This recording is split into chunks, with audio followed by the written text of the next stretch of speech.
Welcome সবাইকে আমার নতুন একটা ব্লগে। আজ গুড মর্নিংটা শুরু করলাম আমাদের আরোহীকে দিয়ে। এরপর সকাল হতে না হতেই একটুখানি চা তো চাই, আর তার সাথে বাইরেটা এত সুন্দর লাগছিল যে কি বলবো। উঠেই ফ্রেশ হয়ে নিয়ে এক কাপ চা হাতে নিয়ে বাগানে দাঁড়িয়ে দাঁড়িয়ে খাবার মজাটাই যেন অনেকটা আলাদা।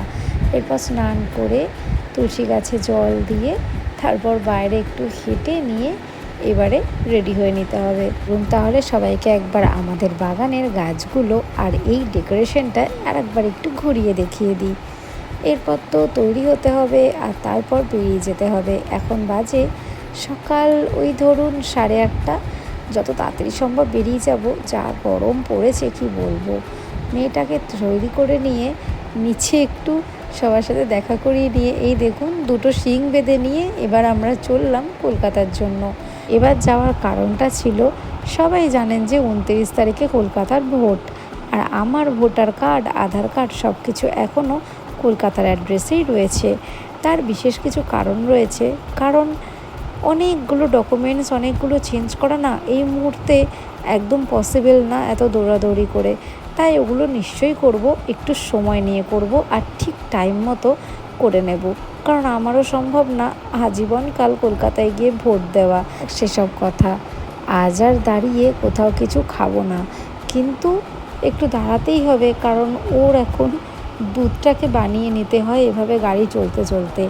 জানেন তো একটু একটু করে না সব অভ্যেস হয়ে গেছে। আগে ভীষণ ভয় করতো।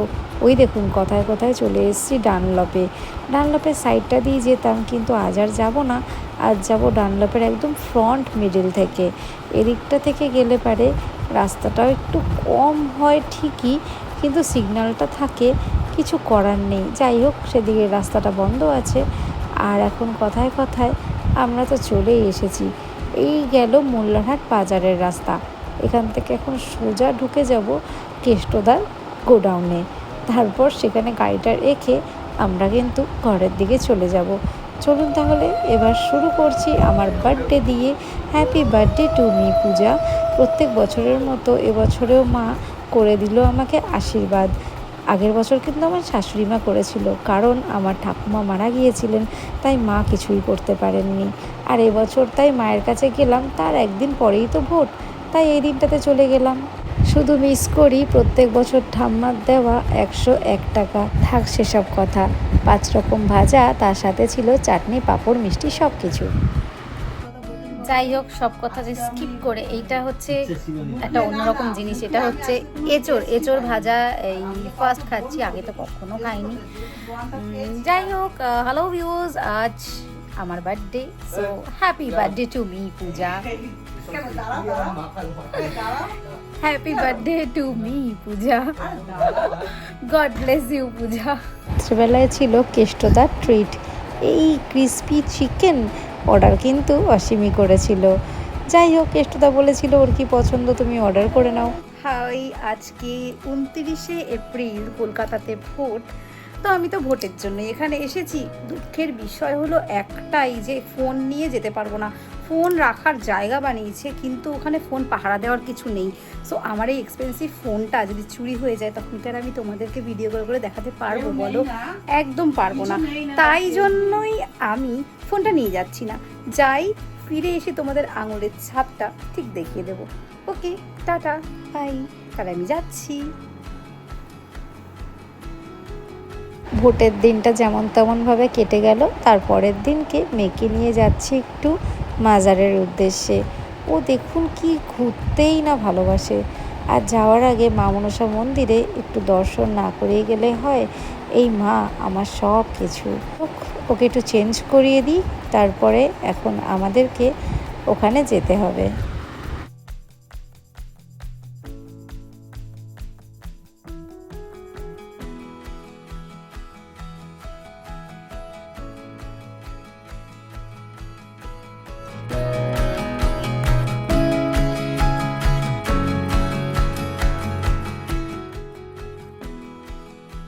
এই হলো আগরপাড়ার মোল্লারহাট বাজার, যেটাকে সবাই বড় বাজার বলেই চেনে।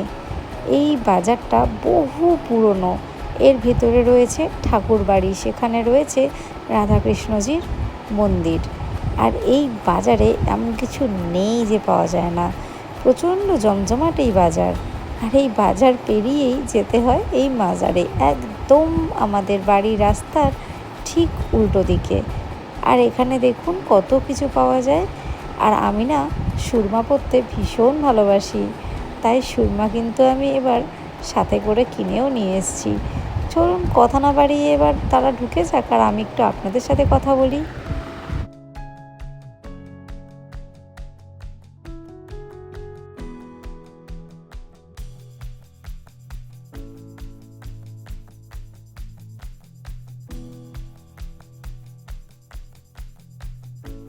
এভরিওয়ান, সো আজ শুক্রবার, আজ জুম্বা বার।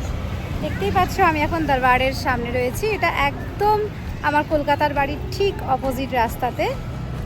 এখানে আজকে মেয়েকে নিয়ে আসা হয়েছে একটু ঝাড়ি দেওয়ার জন্য, কারণ তোমরা সকলেই জানো যে এরকম পীর বাবার এখানে এসে একটু ঝাড়ালে পারে বেশ অনেক রিফ্রেশ থাকা যায়, অনেক পজিটিভ এনার্জি সবার মধ্যে গেইন করে। তো ছোটোবেলায় মা না আমাকেও নিয়ে আসতো এরকম শুক্রবার বৃহস্পতিবার দেখে। আমিও এই প্রথমবার আমার মেয়েকে নিয়ে আসলাম, যদিও আজ আমি ভেতরে ঢুকছি না। এর পরের দিনকে তোমাদেরকে নিশ্চয়ই ভেতরের ভিডিওটা শেয়ার করব। তো ওরা একটু পরে বেরোবে, এরপর আমরা একটু এদিক ওদিকে বেরোবো ওকে মায়ের কাছে রেখে। তোমরাও সবাই এটা করো, আশা করি সবার ভালো হবে। দরবারের ভেতরে কাজ চলছে, প্রচণ্ড জুম করে একটুখানি তুলে ধরার চেষ্টা করছি। দেখুন ওদেরকে একটু একটু করে দেখা যাচ্ছে। এদিকে সমস্ত কিছু কাজবাজ হয়ে গেছে, মানে পুজো পার্বণ হয়ে গেছে। এবার ওরা মেয়েকে নিয়ে বেরিয়ে আসছে। মেয়েটা মনে হয় ঘুমিয়ে যাবে এবার, চোখটা দেখে ওরকমই লাগছে। চলুন দেরি না করে এবার বাড়ির দিকে ফিরে যাই, কারণ ও আবার ঘুমিয়ে পড়লে পারে তখন খুব মুশকিল। যাই হোক, মেয়েটি আমার ঘুমিয়ে গেছে, মায়ের কাছে রেখে আমি আরও অনেক দিন পর দুজনে একটুখানি সোদপুর মার্কেটে বেরোলাম। সে যেখানেই হোক বেরোতেই হবে, তাই একটু বেরিয়েছি। প্রথমেই চলে গেলাম স্টাইল বাজারে। দেখা যাক, মনে হয় না কিছু নেবে টেবে বলে, তাহলেও ওই ঘুরতে এসেছি মানে ঘুরতেই এসেছি। আগে বহুবার শপিং মলে এসেছি, আর এসেই এই বেবিদের জোনটাতে এসে থমকে দাঁড়িয়ে যেতাম। এত সুন্দর ছোট ছোট কিউট কিউট জিনিস যে মনে হতো কিনেই ফেলি, কিন্তু আগে থেকে তো কিছুই কিনতে নেই। আর এখন এত কিউট জিনিসগুলো কিন্তু নেওয়ার আগে ভাবি এখনও তো ওর এই বয়সটা হয়নি, যখন ওর বয়সটা আসবে তখন ঠিকই নেওয়া যাবে। এদিকে ওদের দুই ভাই বোনের জন্য এইগুলোকে নিয়ে নিতে হবে, কারণ সামনে গরমকাল। আর তারপর ওই যে বললাম, গাছপ্রিয় মানুষদের এরকমই হয়, যেখানেই গাছ দেখা যায় সেখানেই দাঁড়িয়ে পড়তে হয়। কিন্তু কোনো গাছই নেব না, জাস্ট দেখার জন্যই দাঁড়ালাম। এরপর সব দিনগুলো পেরিয়ে ভোট পেরিয়ে এখন আমাদের গৌড়াতে ফিরতে হবে। বাজে ঠিক দুপুর 1টা, আমাদের খাওয়া দাওয়া হয়ে গেছে, আর ও মেয়েটাকে রেডি করে দিল। আর ওদিকে ওই যে মা একটু আদর করছে, অনেকদিন পর আবার দেখা হবে। চলুন তবে আস্তে আস্তে এখন গৌড়ার দিকে ফিরে যাই। সেখানেও তো তার ঠাম্মা দাদু অপেক্ষা করছে। বেশ অনেকদিন হয়ে গেল তারা ওকে দেখেনি, তাই চলুন ওদিকে যাই। এদিক ওদিক করে ওকেও না এখন অনেক দায়িত্ব নিয়ে দুই বাড়ির দাদু ঠাম্মা দিদিমা সবাইকে সামলে নিতে হবে। কী যে মজা পাচ্ছে কি বলবো, এখন আরও কোলে শুয়ে শুয়ে যেতেই চায় না। এখন ওই বসে বসে সামনে দেখবে, আর গাড়ির দুটো পাশে যে সমস্ত রাস্তাঘাট এদিক ওদিক হয়ে যাচ্ছে সেগুলোকে দেখবে।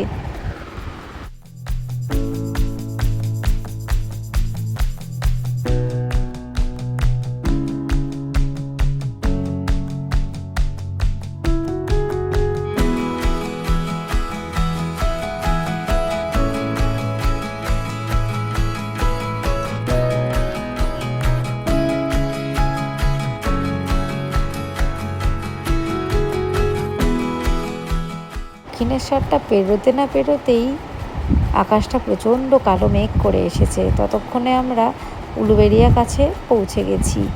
আর ওদিকে বাড়ি থেকে ফোন এসেছে, প্রচণ্ড ঝড় বৃষ্টি হচ্ছে গৌড়াতে। তাই দেখুন এদিকের আকাশটা এত কালো হয়ে গেছে কি বলবো, ওই বৃষ্টির কবলে পড়তে হয়েছে। যাই হোক, কিছু করার নেই। দেখতেও না অসাধারণ লাগছিল, কিন্তু যে ড্রাইভ করে তার প্রচণ্ড কষ্ট হচ্ছিল। ওদিকে কথায় কথায় আমরা প্রায় মেছোগ্রামের কাছে তো পৌঁছেই গেছি। মেছোগ্রাম ক্রস করে অনেকটা মনে হয় চলেও এসেছি। এবার আমরা ঢুকবো গৌড়াতে বাড়ির রাস্তার দিকে। দেখুন, মনে হচ্ছে যেন কতদিন দেখিনি, কতদিন গৌড়া থেকে বাইরে ছিলাম। যাই হোক, ব্লগটা তবে এখানেই শেষ করছি। ফিরে আসবো আবার নতুন একটা ব্লগ নিয়ে। আর সঙ্গে থাকবে আমাদের ছোট্ট আরোহী। সবাই সঙ্গে থাকবেন, পাশে থাকবেন, সুস্থ থাকবেন। সাবস্ক্রাইব করতে একদম ভুলবেন না। ফিরে আসবো আবার একটা নতুন ব্লগ নিয়ে। টাটা।